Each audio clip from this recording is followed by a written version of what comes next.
Tout le monde, un petit direct parce que ça faisait longtemps. Aujourd'hui, on va parler de oser promouvoir ses services avec Elodie Victoriero, qui est photographe, que je vais accueillir tout à l'heure. Alors déjà, dites-moi, salut Hello, j'arrive dans une minute, je vais introduire doucement. Donc, oser promouvoir ses services. Elodie Victoriero, elle est photographe. Elle va vous expliquer mieux que moi exactement à quel client elle s'adresse. Et en fait, Elodie, je l'ai coachée sur quelques séances à la rentrée dernière, donc en août-septembre dernier, parce qu'elle avait besoin que je l'aide à promouvoir justement ses services. Et ça veut dire quoi ? Ça veut dire oser parler de ses activités, oser assumer ses tarifs et finalement arriver aussi à trouver sa touche personnelle, sa façon de faire à soi. Et bien sûr, pour pouvoir faire tout ça, il a fallu abattre des peurs, les contourner. On a toujours des peurs dans ce genre d'aventure. C'est tout à fait normal. Et le but, justement, c'était de travailler dessus pour les rendre moins puissantes, gagner confiance en soi et trouver, comme je le disais, sa fameuse touche personnelle pour pouvoir oser parler de vos produits ou de vos services. Donc pourquoi ce live ? Parce qu'en fait, j'accompagne beaucoup d'entrepreneurs qui viennent d'univers différents. Et en général, ils viennent souvent avec l'idée selon laquelle ils ne savent pas se vendre. Et c'est vrai qu'en général, les entrepreneurs que j'accompagne, ils ne choisissent pas l'entrepreneuriat parce qu'ils sont fans de stratégie marketing ou de stratégie de com ou de pitch à gogo. En général, ce qui les amène à l'entrepreneuriat, c'est plutôt la passion. La passion pour l'activité qu'ils ont envie de partager, pour le produit en lequel ils croient. Et voilà. Et donc, le problème, c'est que, évidemment, pour pouvoir nous vivre de notre passion, pour pouvoir prospérer en fait avec nos activités et finalement avoir un impact sur les gens qu'on a envie d'aider, et bien entendu, il faut qu'on soit vu, il faut qu'on soit entendu, il faut que notre message soit entendu, il faut que nos offres soient proposées, assumées, tout comme nos tarifs, et ce, avec fierté et avec conviction. Et je vois qu'il y a du monde. Merci d'être là, c'est cool. Donc maintenant, je vais inviter Elodie. C'est le moment fatidique où j'ai pas intérêt à me planter sur la technique.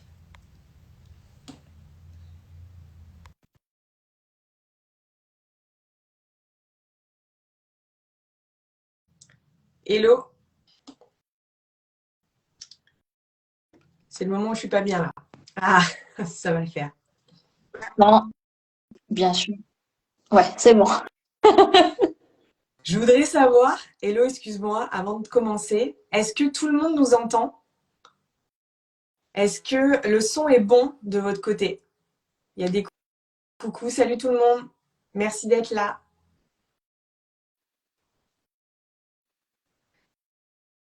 Ok, merci Adrien. Ok, on nous entend bien. Du coup, moi je vais pas me présenter parce que je pense que du coup sur mon compte les gens savent qui je suis. Grosso modo, je suis coach. Merci beaucoup pour les pouces. Je suis coach en création d'activités, en développement d'activités pour les entrepreneurs et plus particulièrement pour les solopreneurs. Et donc moi j'ai eu l'occasion de te coacher, Elodie. Est-ce que tu peux te présenter ? Oui, vous m'entendez? C'est bon Ouais. ici? Enfin moi je Ok, t'entends en tout cas. Je sais pas si bon, mais je pense top, qu'en face aussi c'est pareil. ça marche. Donc moi, je suis Elodie, j'ai 41 ans. Je suis photographe à 100% depuis septembre 2023 et c'est important de préciser cette date. Avant ça, en fait, j'étais dans le salariat et j'ai l'activité de photo, mais en activité secondaire depuis 2014. Donc, vous voyez, ça a mis du temps. Donc, en gros, de 2014 à 2023, tu étais sur deux activités avec la photographie. Et là, C'est depuis ça. septembre 2023, donc depuis 6 mois, tu es Oui, 100% photographe. c'est ça.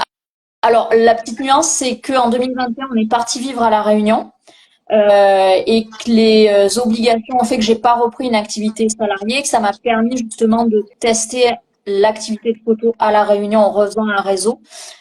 Donc, il m'a fallu après 1 an et demi pour me dire, bon, allez, c'est bon, maintenant on se lance et c'est surtout grâce au coaching, il faut le dire.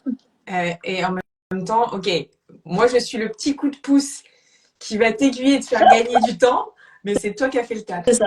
Est-ce que tu peux nous dire à qui tu t'adresses? C'est qui tes clients? Alors, mon client idéal, ce sont toutes les femmes. Donc tout ce qui va tourner autour de la maternité. Mais c'est surtout en fait ce que j'ai envie, c'est de mettre en valeur les femmes. Ce qu'on s'est aperçu en fait par rapport à la photo, s'il y a d'autres femmes qui sont par là, c'est que regardez dans votre téléphone et dites-moi à quand remonte la dernière photo que vous avez avec vos enfants ou juste de vous qui n'est pas un selfie. Et là, je pense qu'on peut remonter à loin. Et je trouve ça une aberration, surtout après quand on devient maman. Ou pour ma part, en étant en couple, ben, je prends tout le temps mon mari en photo avec ma fille. Et moi, j'ai très peu de photos. Et toi, Sarah, j'imagine que c'est bien encore. Bah, c'est pour ça que j'ai fait appel à toi l'été dernier, avant le coaching. C'est ça. C'est parce que justement, C'est j'avais ça. pas de photos de Ella et moi, extrêmement peu, prises à Ouais. plus de 2 centimètres, quoi.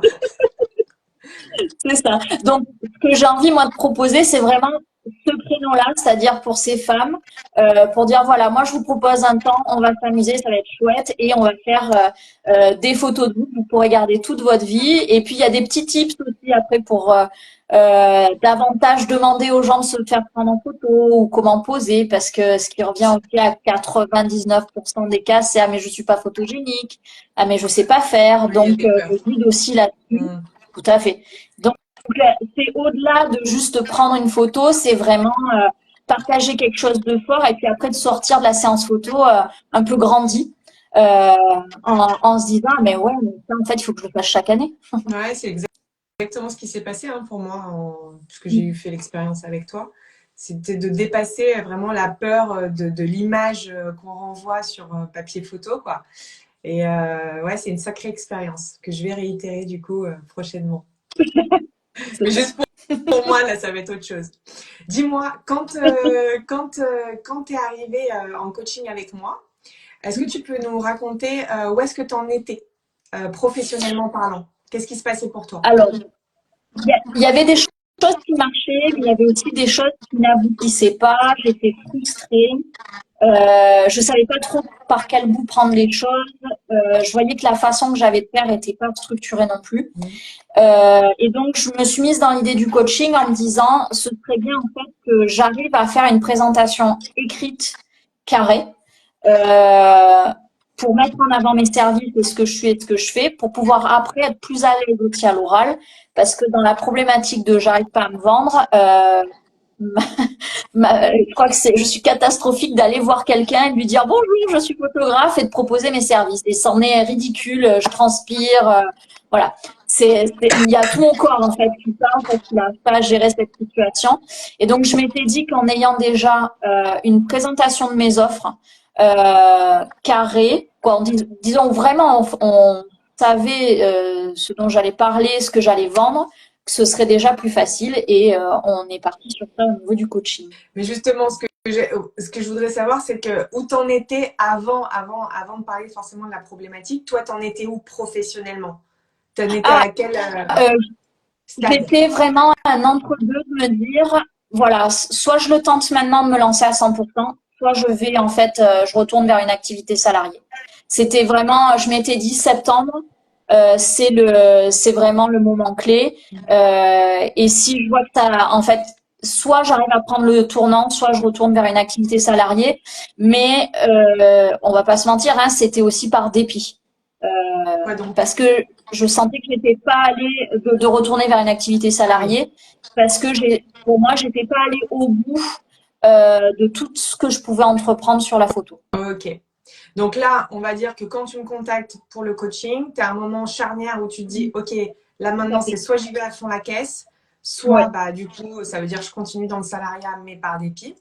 Et ce qui a fait Mm. que ce qui t'a amené au coaching, c'est que tu sentais bien que ce qui t'empêchait de grandir avec ton activité de coaching, finalement, c'était que tu t'empêchais de proposer tes services et que tu avais du Tout à mal à fait. assumer tes tarifs. Et donc, tu C'est transpirais, ça. tout ça.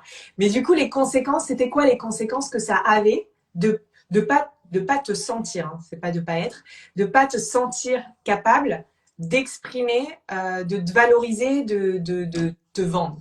C'était quoi les conséquences? Pour moi, il y a un enjeu sociétal en fait pour la femme avec la photo, de la valoriser, qu'elle se sente belle, qu'elle se sente puissante. Et je savais que je pouvais proposer ça, je ne savais pas comment le faire, et donc j'avais une immense frustration de me dire bon, ça, je veux proposer ça, mais en fait, je sais pas le mettre en forme, je sais pas le mettre en avant. Et donc, c'était vraiment un sentiment de frustration pour moi. Ça avait aussi des conséquences dans la vie de tous les jours parce que ben, je me dévalorisais quand j'y arrivais pas, ou même au sein de mon couple, ben, d'être dans un entre-deux aussi, ça a des conséquences. On se dévalorise, voilà, du coup tout était un peu mélangé. Ok. Ok, donc finalement, si tu n'étais pas allé au bout, si tu n'étais pas, t'y étais pas allé concrète, enfin, tu n'avais pas choisi de prendre, comment dire, ton courage à deux mains pour bah déjà te lancer dans un coaching, déjà pour commencer, et oser assumer tes offres, oser assumer tes tarifs. Ce que je comprends, c'est que tu aurais été obligé, enfin voilà, tu n'aurais pas réussi à vendre forcément plus auprès de ton public de cœur et ça t'aurait obligé à garder ce boulot de salarié à côté. Ce que tu voulais pas. C'est ça. Parce qu'en soi, c'est Je pas un sentais que problème.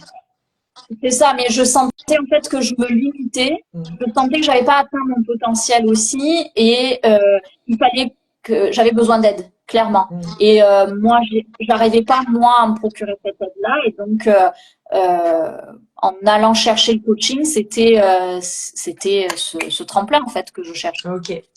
Et justement, toi, tu voulais que ce soit comment? En fait, qu'est-ce que tu espérais du coaching? C'était toi, dans l'idée, tu voulais quoi si tu devais le décrire là aujourd'hui avec tes mots? Alors, ce que j'aurais voulu avant, Ouais. c'était genre que un peu, mais ça n'existe pas, mais genre, voilà, alors, tu commences, il faut que tu fasses ça, ça, ça, ça, ça, et ça va se passer comme Ah, ça. Tu vois, tout dans le la méthode miracle. contrôle, tu vois. Voilà, c'est ça. Ouais. Et tes tarifs, ils vont être comme ça, et puis ça va se passer comme ça et tout, ce qui n'est bien sûr pas du tout la réalité. Et du coup, sur la présentation, en fait, ce qui a été bien, c'est qu'on est allé chercher, quoi, ça fait remonter beaucoup de choses aussi, parce que sur la présentation sur lequel on a travaillé pendant le coaching, Ouais. je m'attendais pas en fait à ce que ça. Bêtement, je m'étais dit, bah, on va présenter mes offres, on va mettre des tarifs, quoi. Alors qu'en fait, non. Pour que ce soit personnalisé et unique, il faut justement qu'on fasse remonter la personnalité, vraiment la spécificité de chacun. Et donc, tu es allé chercher des trucs, tu m'as fait buter sur certaines choses aussi. Euh, et c'est ça, du coup, qui a pu faire que je suis fière là de cette présentation aujourd'hui. Bravo. Ouais. On a travaillé effectivement sur comment présenter tes offres, mais surtout à ta manière. Mais toi, ma question de départ, c'était plus. Alors, j'ai bien compris, tu attendais au départ une méthode miracle. Avant, la méthode, bon, bah voilà, tu fais ça, tu Oui. présentes comme ça, tes tarifs, c'est cela, et ça va tout seul. Sauf que toi-même, tu t'es bien rendu compte que c'était pas.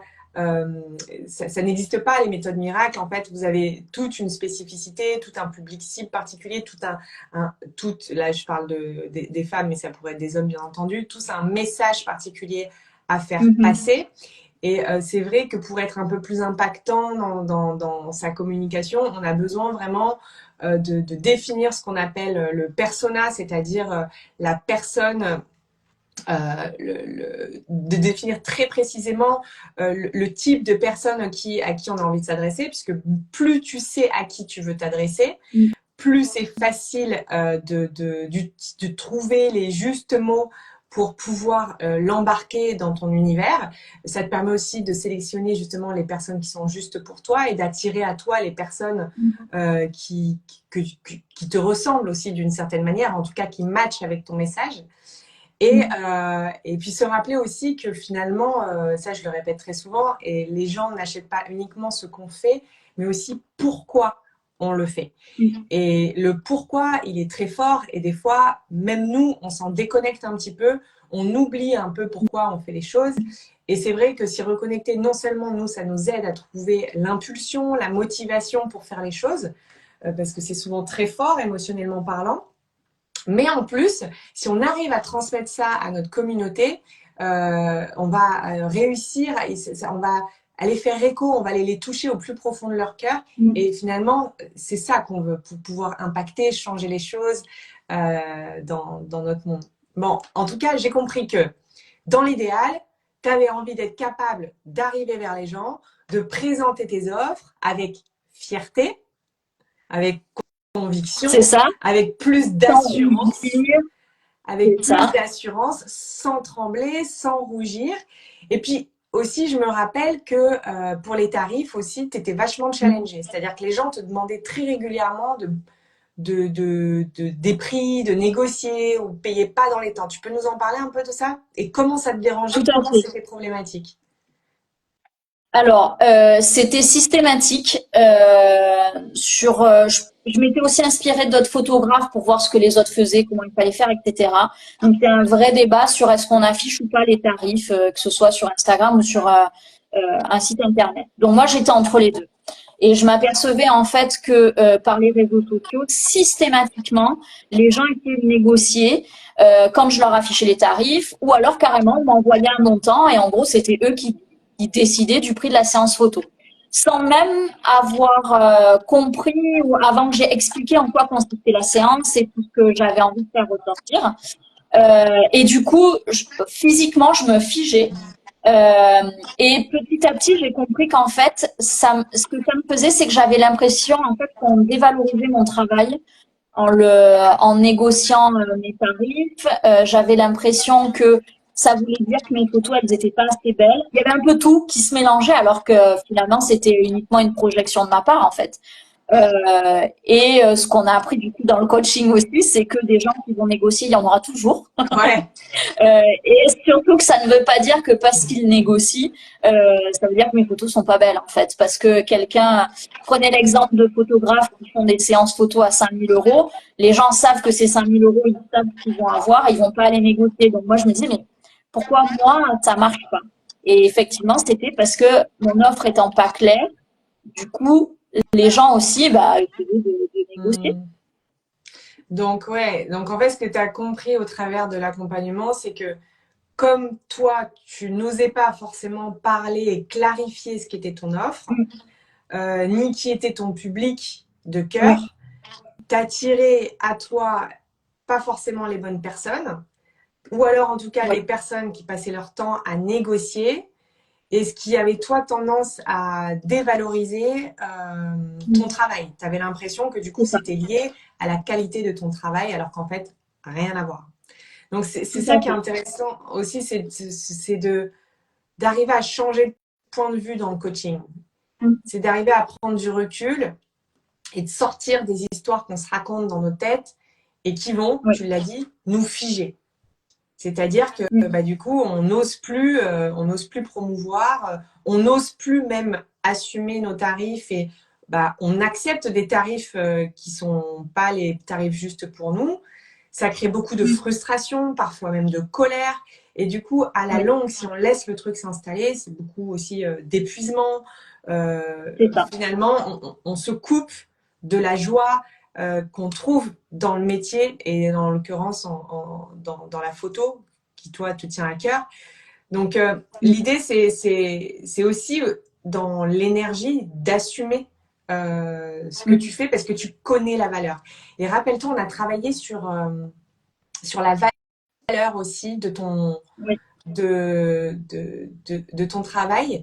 Est-ce que tu peux nous en parler un peu? Que finalement, la valeur, c'est pas uniquement le nombre de clichés, c'est-à-dire le tarif doit d'une certaine manière, enfin, pas toujours d'ailleurs, hein, c'est pas une vérité générale, il peut y avoir des nuances, mais dans ton cas, le tarif était censé représenter la valeur de ton travail. Et ta Tout valeur à fait. ne se limite pas à juste la quantité de photos que tu vas faire. Est-ce que tu peux nous parler de ça? Sur quoi on a travaillé? Bien sûr. On a travaillé sur que je voulais présenter, la façon moi que je voulais que je voyais une séance photo. Par exemple, systématiquement, je fais un entretien avant la séance photo où on me raconte l'histoire pour que je connaisse les tenants et les aboutissants. Et malgré tout, dans un travail d'entrepreneur, en fait, de prendre cette heure-là avant la séance photo, c'est aussi considéré comme du travail lié à la prestation. Je prends vraiment en compte en fait ce qui se joue autour de la maternité à la naissance, euh, et d'essayer de cerner un petit peu les personnalités des gens parce que je vais pas leur demander la même chose sur une séance photo. Très concrètement, si on me dit qu'un bébé il a besoin d'être collé à sa maman, je vais éviter de le poser sur un lit et de lui faire des photos tout seul. Voilà. Donc il y a tout ça qui est à prendre en compte.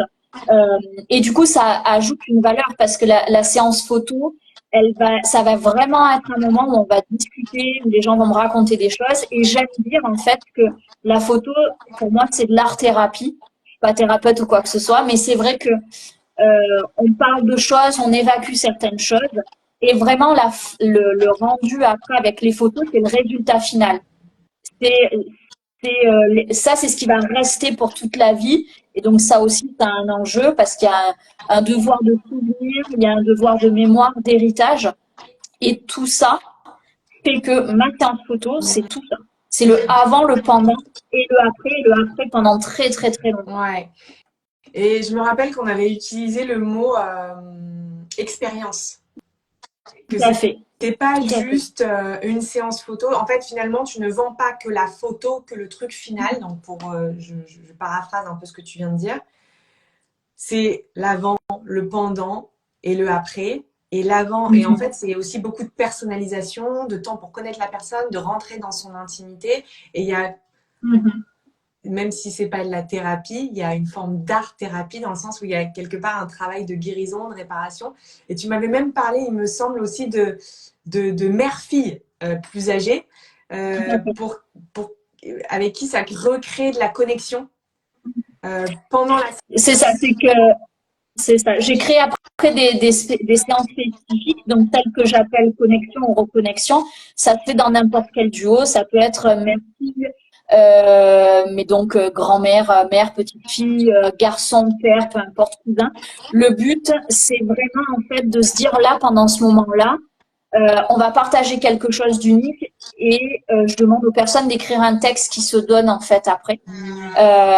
Et du coup, la photo est adossée à ce texte-là pour vraiment avoir ce moment gravé. Et généralement, quand je fais ces séances-là, les gens me disent, mais finalement, je me suis même pas aperçue que tu prenais des photos. En fait, est-ce qu'il se passait un truc parce que je posais des questions, parce que il y avait, alors on rit, on pleure, c'est beaucoup d'émotions, mais en tout cas, on ressort pas en se disant, ah, bah, je suis allée aux photos maintenant et de mes photos d'identité, c'est tout, quoi. Ok, donc finalement, au travers du coaching, si je synthétise un petit peu, ça t'a permis d'apprendre à présenter tes offres avec tes mots, en faisant passer ton message à toi, ton pourquoi tu fais C'est les ça. choses, en utilisant les mots qui vont résonner avec euh, ton public de cœur, ton public cible. Ça a supposé aussi de prendre le temps de définir qui sont ces personnes, c'est-à-dire finalement, c'est quoi leur problématique, de quoi elles en ont marre, notamment des mamans de ne plus être sur ces photos, de ne plus être sur ces photos dans leur téléphone, de n'avoir aucune photo avec leurs enfants, entre autres, et de quoi aussi de quoi la personne rêve. Plus on sait, encore une fois, à qui on s'adresse, plus c'est facile de leur parler et de rentrer en résonance. Mais en plus, au travers, si on parle des tarifs, ce que tu as Oui. aussi donc appris, c'est à valoriser ton offre qui ne se limitait pas à la qualité de tes photos, mais qui prenait en compte toute l'expérience du début, avant la séance photo, jusqu'à après, une fois Tout qu'il y à a la restitution des photos. Et ça te permettait de mieux valoriser tes tarifs. Est-ce que tu vois autre chose qui a changé euh, au travers de ce coaching? Est-ce qu'il y a autre chose qui te vient et comment ça Oui, moi, t'a... ce que j'ai, alors, je trouve pouvais aussi, pour la petite histoire, en fait, c'était que, comme je t'avais dit, mon grand-père maternel et mon père sont photographes, ont Mhm. été photographes, mais n'en avaient jamais vécu. Ils avaient, en fait, c'était toujours mon grand-père, du coup, ça rapportait pas beaucoup d'argent. Mon père, c'était quelque chose à côté. Et du coup, j'avais cette pression-là, un peu inconsciente, de me dire ça va pas marcher en fait. Euh, C'est vrai. et donc ça me limitait aussi. Et du coup, je me suis enlevé ça de la tête en me disant je fais mon propre chemin. Là, je me fais aider aussi, j'évolue. Et peut-être que ce sera que pour un temps, c'est pas grave, mais au moins, je me lance à 100% dans le truc et au moins, j'aurai pas de regrets. Hmm. Magique. Ça, c'est important d'arriver à se libérer aussi de l'histoire de sa famille en lien avec ça, que ce soit pour les gens qui ont des entrepreneurs dans leur famille, des entrepreneurs qui ont réussi, des entrepreneurs qui ont réussi mais qui ont été jalousés, des entrepreneurs qui n'ont pas réussi, qui en ont beaucoup souffert, des entrepreneurs qui ont fait faillite, des entrepreneurs. Enfin voilà, il y a toutes sortes d'histoires dans nos familles qui ont été répétées, qui sont ancrées dans nos cellules et qui peuvent insidieusement nous faire croire que pour nous, ça va être pareil. Et donc là, c'est C'est ça. d'arriver à se libérer aussi de ces croyances-là, de cette oui, de ces croyances que pour nous, effectivement, ça va être identique. On est des personnes différentes dans un contexte différent et on peut faire des choix très différents. Mais c'est vachement bien d'en avoir conscience parce que sinon, c'est un petit peu comme un fantôme qui plane au-dessus de nos C'est ça. têtes. C'est pas rien. Et c'est ça aussi qui participe à la croissance. Récemment, quelqu'un m'a dit, mais finalement, notamment dans l'accompagnement Your Team 2024, tu parles de croissance pour l'entreprise, mais en fait, dans le programme, il y a beaucoup de mindset, beaucoup de travail sur l'état d'esprit. Et oui, mais sauf que si, à un moment donné, on ne change pas sa façon de voir les choses, sa façon de se voir, sa façon de l'estime qu'on a de nous-mêmes, la confiance qu'on a en nous-mêmes, bah, on est freiné.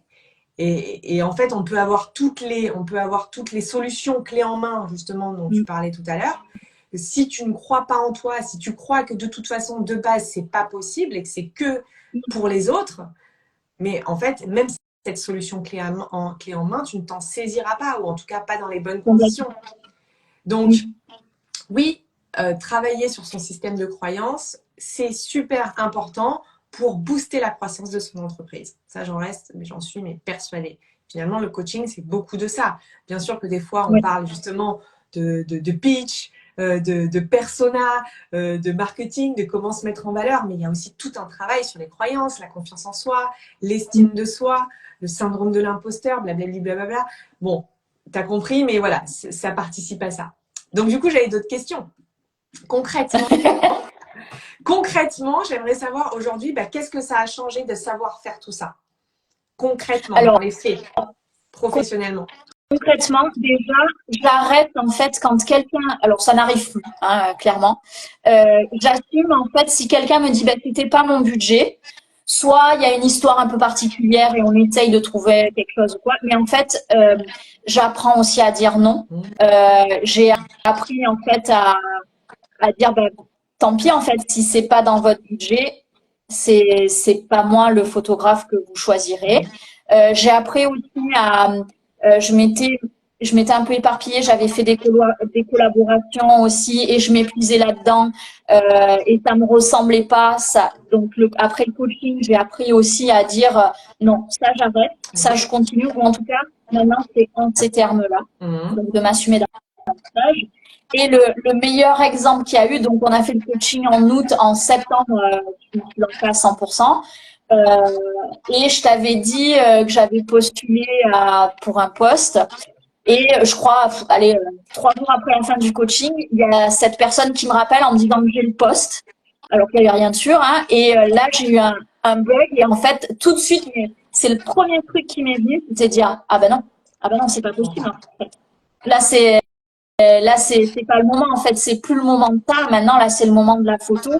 Et j'ai eu aucun regret en fait à refuser ce poste parce que j'avais vraiment ce truc de dire non là maintenant je suis solide et je veux avancer comme ça. Bravo. Elle n'est pas facile, cette décision. Hein. On peut Ah être non.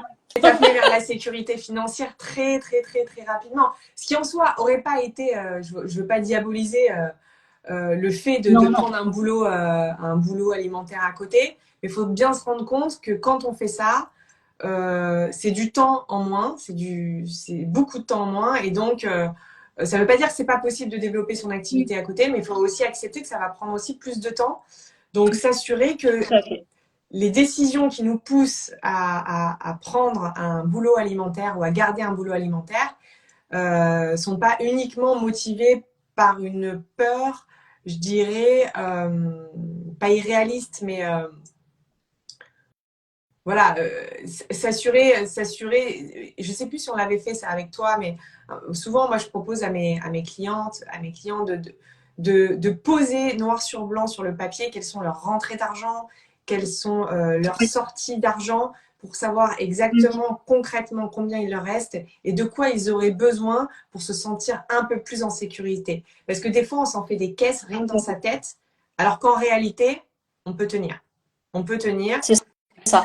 Et Euh, c'est rien. Non, non, alors qu'en réalité, on peut tenir, parfois, moi c'est trop drôle parce qu'avec mes clientes, des fois, on a l'impression, mais je les comprends, hein, je veux dire, je suis passée aussi par là, que c'est la cata, que là, demain, on est sous les ponts, c'est fini et tout. Et puis en fait, on se rend compte en calculant que non, en réalité, on peut tenir 6 mois facile. Et, et parfois, bah, oui, la peur est tellement forte, on n'arrive tellement pas à l'apaiser qu'il vaut mieux prendre un boulot alimentaire à côté, quitte à apprendre à optimiser son temps sur le côté pour avoir le maximum d'efficacité pour développer son activité. Donc, il n'y a pas de bonne ou de mauvaise décision. Ce qui compte, c'est de les embrasser C'était à fond la vraiment, caisse. Ouais. c'est ça. C'était vraiment, moi en plus pendant quasiment 10 ans, j'avais fait le coup, j'avais testé l'activité principale avec la photo en activité secondaire. Là, en étant maman, pour moi, je ne voyais pas comment j'allais pouvoir bien faire un métier, bien développer la photo et quand même être présente pour ma fille puisque ça fait partie aussi Mais oui. de mes priorités. Ouais. Bon, alors du coup, ces chiffres, ça a donné quoi alors après? Alors, ces chiffres, alors le premier mois, ça a explosé. Du coup, ça c'était cool. Je crois qu'on s'était dit qu'il me fallait, je me mets un objectif en fait de faire 10 séances photo par mois. Alors là, il y en avait plus, mais il y avait des petites séances, etc. Mais du coup, j'essaye de garder ça. Alors, on va pas te mentir, hein, il y a une saisonnalité dans la photo qui fait que il y a les vacances. En plus, on est à la Réunion, donc on a 2 fois des grandes vacances. Ah, oui. Donc ça n'aide pas. Mais en fait, je me tranquillise là-dessus en me disant que de toute façon, en fait, je l'imagine plutôt sur l'année plutôt que sur un mois. Et du coup, je me tranquillise aussi là-dessus. Alors, il y a toujours ce truc, un peu cette alarme qui dit attends, là, ce mois-ci c'est cool, mais le mois prochain, mais le mois prochain, mais le mois prochain. Et je sais que ça va venir aussi petit à petit, puisque là, j'ai déjà 4 séances de bouquet pour avril. Voilà, ça monte crescendo. J'arrive à proposer des choses avec des tarifs fixes, avec des offres qui soient claires. Euh, voilà. Et puis, t'oses davantage aussi te montrer, maintenant que ton offre est beaucoup Oui, plus claire, t'oses c'est ça. davantage te montrer à la fois sur Insta, rien que là, mais même avant ça, c'est-à-dire que tu as créé une communication, Oui. des visuels, voilà. Le fait, en fait, ça c'est la forme, mais il te manquait juste le fond pour oser C'est ça. créer la forme et l'exposer au monde, quoi. Et finalement, C'est ça. ça a suivi. C'est Donc, bravo. ça. Je l'assume aussi. J'aime beaucoup l'humour et tout ça, donc je fais passer ça comme ça. Et je me suis aussi enlevée de la tête d'essayer absolument de me comparer aux autres, de rentrer dans un moule et de proposer la même chose que les autres. Euh, et en fait, j'essaye de le prendre un peu avec légèreté, tu vois, que ce soit, en fait, qu'on passe un bon moment et donc que ce soit léger. Donc, même quand je fais de la communication maintenant, je le vois un peu comme ça, en fait, que ce soit plutôt léger, rigolo, et finalement, ça attire aussi du monde. Bien sûr, mais c'est ta personnalité. Encore une fois, les gens, ils vont pas uniquement choisir ta prestation. Des photographes, il y en a plein. Et ils vont aussi te choisir pour toi parce qu'ils sont à l'aise avec toi, parce que la personnalité résonne avec la leur. C'est pareil dans tout, en fait, dans tous les métiers où on est les intervenants principaux. Dans le coaching, c'est pareil, hein. Et ben, à partir du moment où il y a une connexion qui se fait d'humain à humain, oui, c'est bien sûr que ça participe à la vente. Donc, c'est pour ça que c'est important aussi de se montrer soi-même. Et tu partages encore. Tout à fait. Et j'ai même, Vas-y, vas-y. non, non, et j'ai même réussi, ça c'était le truc que je n'arrivais pas à faire. Je vais chercher ma fille à l'école, parler à une femme enceinte en lui disant bonjour, je suis photographe, ça me dirait pas une séance Ah photo ouais. pour moi, c'était voilà.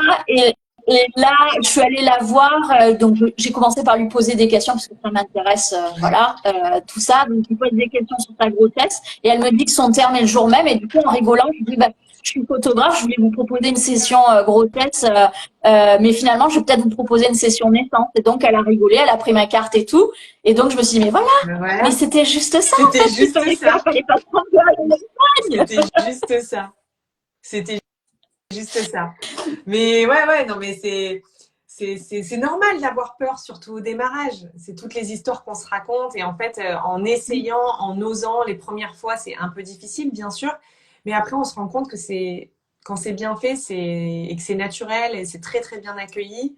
Et ouais, bravo pour ça. Et il y a une phrase du coup du coaching que je me répète systématiquement quand j'ai cette petite voix là qui vient. C'est est-ce que c'est la vérité? Est-ce que quelqu'un qui va venir négocier tes tarifs, ça veut dire qu'il n'aime pas tes photos? Ouais. Est-ce que quelqu'un qui va te dire non sur une séance photo, parce qu'on revient toujours à ça, la photo c'est hyper subjectif. Et donc de me dire non, c'est pas parce que quelqu'un va me dire non ou quelqu'un va avoir cette attitude-là que tout de suite ça renvoie à moi au fait que non, je suis pas une bonne photographe, que mes photos sont nulles, qu'elles sont moches, etc.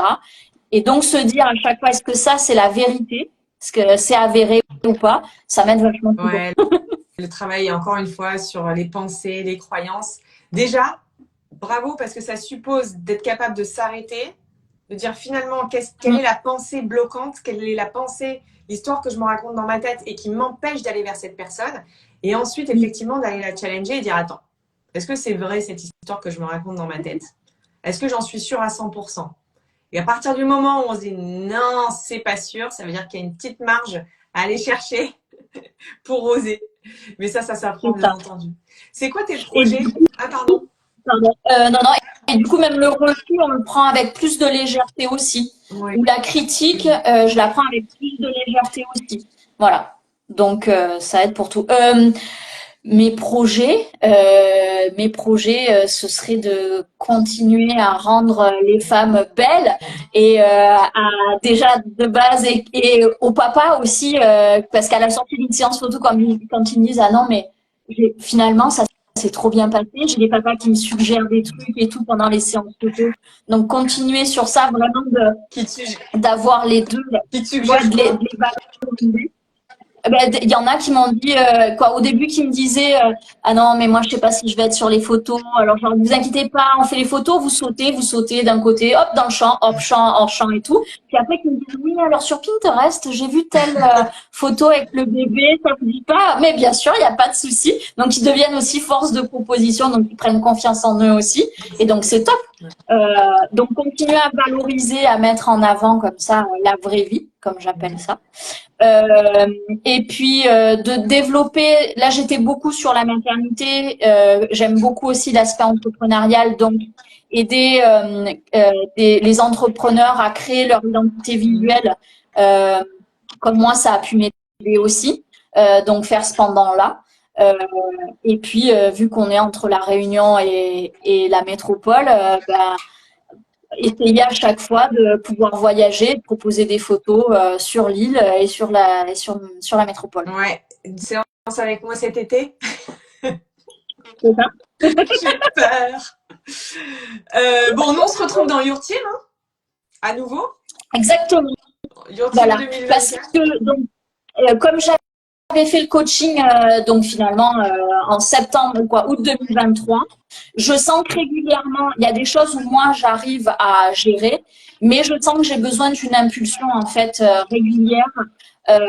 Et c'est pour ça que j'ai choisi du coup d'intégrer Cool. ton accompagnement. Je suis trop contente. Ça fera 2 photographes déjà dans la team. Donc ça, c'est assez marrant. C'est pas comme si j'attirais que les photographes, mais là, c'est rigolo. Dans Your Team 2024, il y en aura 2. Écoute, ah oui, c'est ça que je voulais te demander avant de terminer et peut-être de voir s'il y a des questions.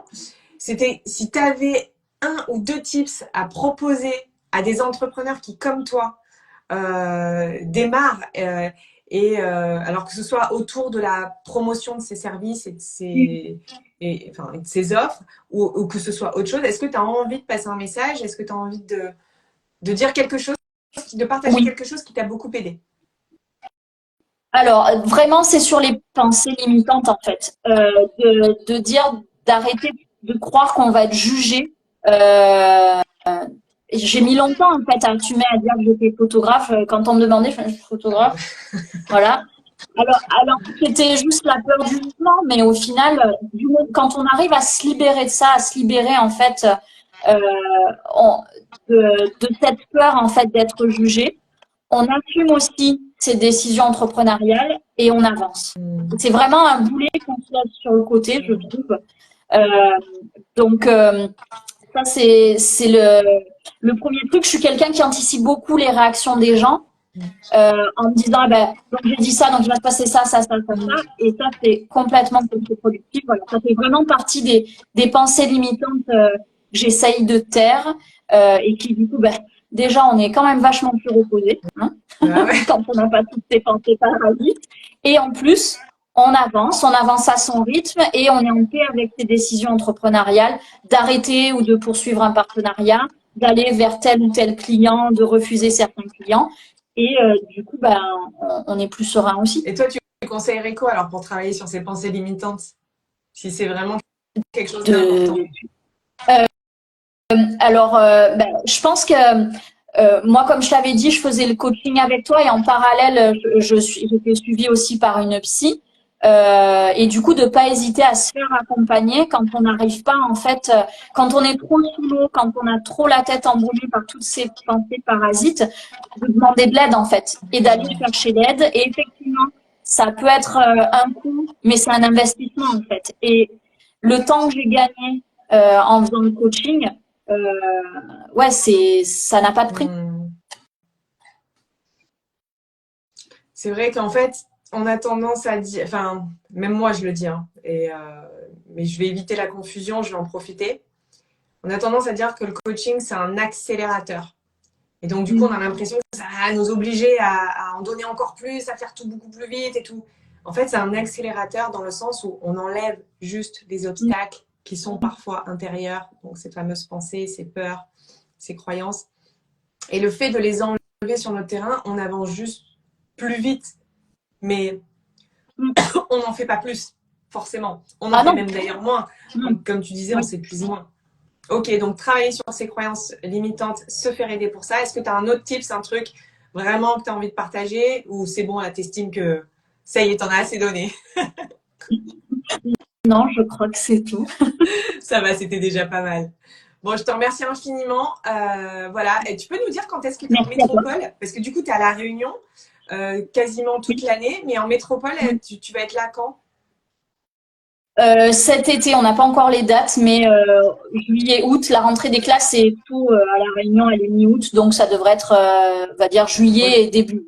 Okay. Voilà. Ça veut dire que tu peux bosser à ce moment-là si jamais il y en a qui ont besoin de toi? Oui, tout à fait. Ok. Tout à fait.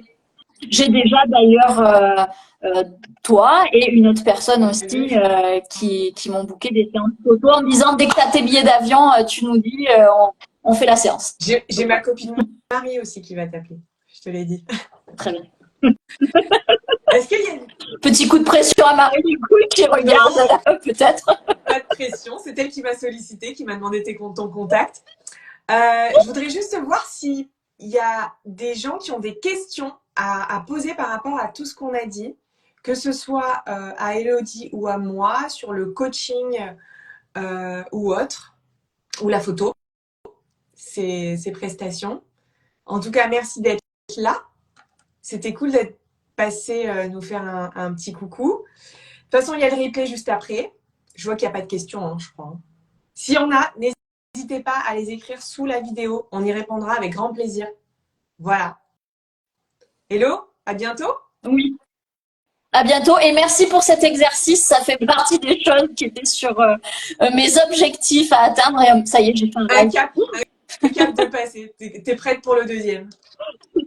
Je t'embrasse Allez, bien fort. merci. Salut Salut. tout le monde. Bonne journée à tous. Bonne journée.